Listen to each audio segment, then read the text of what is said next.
Hi, I'm Chelsea Stratton from Chelsea Stratton Designs, and today I'm here in my mom's sewing studio for week 4 of the Regal Pines Sew Along. And today's video is going to be a lot of fun because we should be having some blocks sewn together, and we are going to be going over laying out your blocks and possibly putting a row together. And then we're going to look at some options for backings, bindings, and borders for you as well. So let's get started. Okay, so I brought a few blocks today to kind of put a row together in the Regal Pines quilt. This quilt, what I love about it is there's no sashing in between the blocks.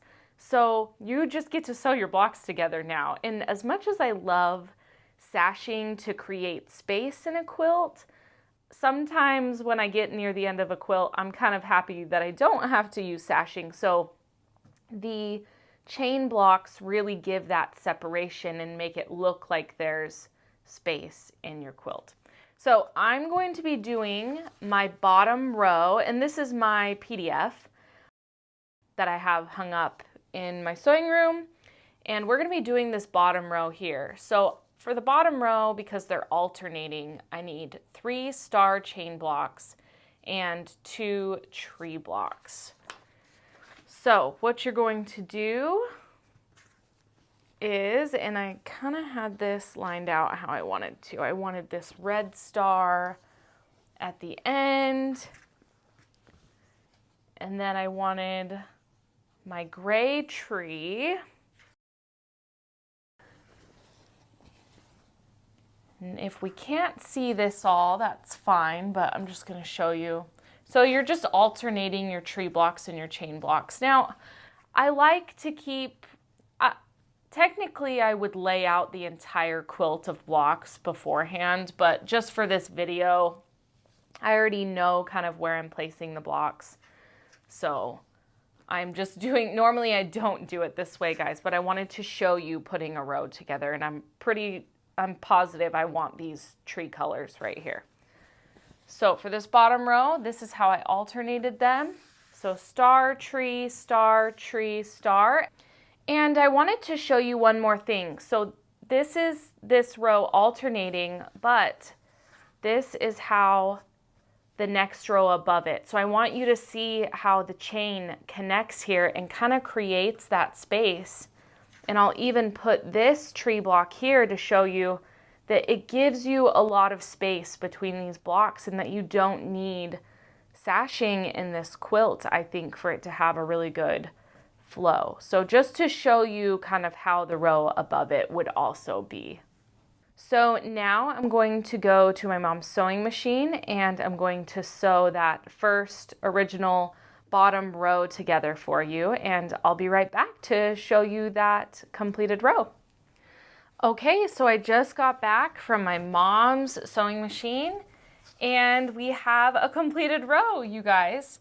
And I just wanted to show this to you so you had kind of a visual of the placement and how I showed you before, how then in the next row it would be tree, star, tree, star, tree.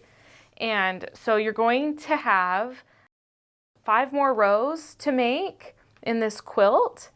And I just wanted to show you one put together. So you can have a lot of fun with where you place the different prints and colors of the star blocks and as well as the trees. I have 4 more gray trees, I think, and 4 more green trees, and then I obviously have a good mix of the red and the pinks, and then I have the scrappy trees as well, and those ones turned out super cute.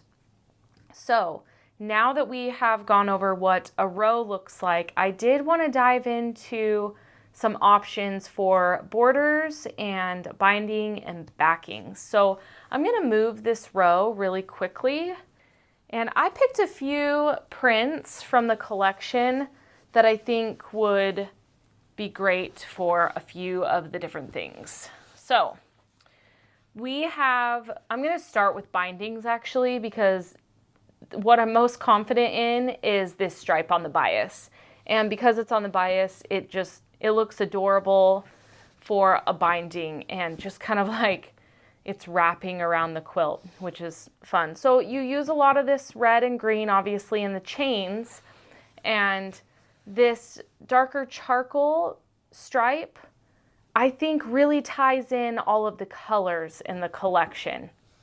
But if I were to choose a binding, it would be one of these 3 stripe prints. And if you don't want to use more red and green, I would probably go with the charcoal. I love this one.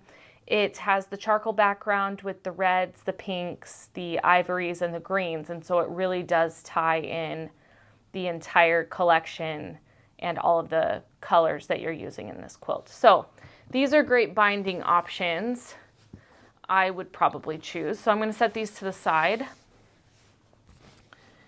And when I was designing this quilt with the Favorite Things fabrics, I kept going back and forth on borders because you guys know I've said before, I normally don't do a print color border, but I felt like for this Christmas inspired quilt, I really wanted to do a print colored border. And we have all of these amazing florals in the collection. And so my favorite one is actually this floral, just the 2-tone red with the white flowers. And the reason why is because it's not a directional print, and neither is this one, which is why I brought this one up as an option. I don't like them when they're directional on a border. I don't know why. I think it just flows a little bit better. And I would definitely choose this red floral first, but if I had another option, I would choose this tossed leaf print. I love this one. I think they're great. I love having large florals for a border, and so these would probably do my top 2 choices. Now, the great thing about this large floral is if you like the print, but you want to do it in green, we have this in green. And if you wanted to do it in gray, we have this in gray. I think we have this floral in most of the colors of the collection. So this is probably what I would choose for that border because it shows enough of the print that you get to see it all, which is a lot of fun. Plus, it's Christmas inspired, so you need to have, I love red and green for that. So I'm gonna set these to the side. And also though, I do wanna mention these florals make a great backing as well. So I'm gonna grab a couple backings real quick and bring those to the table to show you. Okay, so I came back with a few options, and what I'm gonna go over first is the 108-inch wide backings. And the reason why I love that, you guys, is you don't have to sew 2 backing pieces together, which is awesome. So it's saving you a lot of time. It's actually saving you some money. So if your shop is carrying any of the 108-inch wide backings, it comes in these polka dot prints and colors. I used this multi-color a lot, so I'm going to throw that here really quick. I just adore this one. I think it's cute because it has a lot of colors, but I have used it twice, and I'm using it for the Regal Pines one as well. So the multi is what I'm going to be using, but the gray I've noticed has been really popular as well. And I love the red and green too. It's so hard to decide. So if you like the 108-inch wide backing, because it's going to save you a little bit of time and sewing, I would choose to go that route. Shop owners hopefully have that available for you. But some people really love a floral backing. So this was also a favorite I used in 2 quilts for backings. And this doesn't come in 108-inch wide, but it makes a really, really great backing. And I think it's very pretty as well. Sometimes I will go with a gray because a lot of times I'll use a low volume for the backing. But I love the gray because it's not going to show any stains or anything. Like say you take your quilt to a picnic or say it gets something on the back. The gray is a darker color, so it's going to not show as much dirt and grime that you might possibly get on your quilt. But with that said, a lot of my quilts my kids are using, so that's probably why. I do tend to choose the darker backgrounds when it's a quilt that I know my kid is going to be using. So those are some backing options as well. I get a lot of questions about that, so if that's something you were curious about, those would be my recommendations for backings. And I hope that you liked getting some recommendations for the border and the binding as well. So it's also your choice and what you think fits best with your quilt too. So don't forget that. Don't just take my word for it, but I wanted to give you guys some options with that for your quilt top.